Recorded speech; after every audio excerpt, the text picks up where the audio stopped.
Oh, this is it, guys. Ito na yung niluto kong bread in a pan. So, ito na. Husgahan na. So, init pa. Init pa. Init pa siya. Oh. Mmm. Mmm. Mmm. Alam niyo yung lasa niya?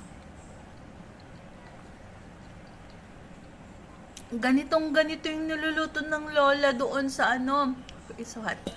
Sa Santa Isabel, sa Ilagan, yung binibili naming tinapay, doon sa kapitbahay namin noon, doon sa Santa Isabel, ganito yung lasa, ganito yung lasa na hinahanap kong tinapay, yung ang smooth niya, tapos malinamnam, tapos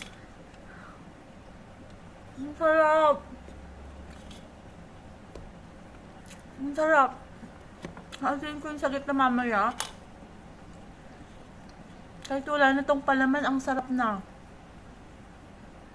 Mas try, napakasimple lang nung ano niya. Ganito yung lasa talaga nung si Inang Paz. Oo, yun. Si Inang Paz, yung tagaluto ng tinapay. Yung tinapay, yung wala kaming bakery bread doon sa Ilagan, Isabela. Yung si Inang Paz, yung nagluluto ng tinapay doon. Oo, ganito yung lasa. Na-miss ko tuloy. So, maging bata ulit. Masarap isa-usa sa kape. Na may gatas, Bear Brand.